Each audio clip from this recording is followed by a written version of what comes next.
ndikim edhe në aspektin pra përveç që e krijon një ndjenjë të pasigurisë edhe fizike, pra në momentin që ty të shuan një zyrtar i lartë i shtetit vrasës me pagesë, pra secilin prej nesh, ty mua secilin prej nesh, pra ai na ka quajtur dje vrasës me pagesë. Dhe natyrisht që kjo shkakton një ndjenjë të ankthit. Është në natyrën njerëzore, pra që të shkakton një ndjenjë të pasigurisë tek një pjesë e madhe, tek një pjesë e gazetarëve, mund të shkaktojë edhe efekte tjera edhe psikologjike, sepse janë akuza shumë të rënda dhe të papranueshme, por prap besoj që shumica e gazetarëve do të vazhdojnë të bëjnë punën e tyre, ne i dim reagimet që kanë pasur kur është dalë skandali i rezultatit dalit. Por në 10 dhjetor kemi nisjen e një gjykimi dhe gjithë e dim që ky skandal është zbuluar nga mediat që nga fillimi deri në fund dhe gjitha ekspozim i ka bërë që prokuroria të ngrisë këtë akuzë.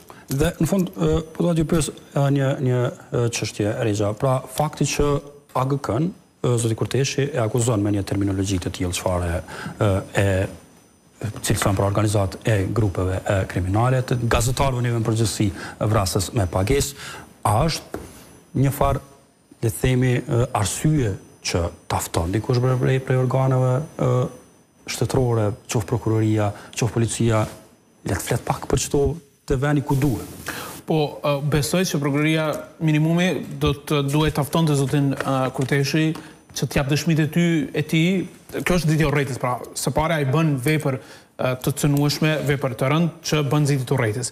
E dyta është pra që nëse ka informacione që AGK-ja operon si aleancë e grupeve kriminale, ti dërgoj provat në prokurori, edhe për vrasësit me pagesë, ato media, pra në çfarë forme, kush ka porositur vrasje. Sepse është keq që përsëritën dhe mbesin në ajër, pra, sepse ai nuk i ka figurativisht. Edhe pse në reagimin e ditës së djeshme kam përshtypjen që diku kishte provuar ta shkruaj vrasjes me pagesë të fjalës së lirë ose diçka të ngjashme, por nuk është e parë që e bën. E ka bërë edhe më herët dhe nuk e mendon figurativisht, pra. Ai vërtet e mendon që në komitetin gazetarës ka njerëz që janë vrasës me pagesë, pra nuk është dikush.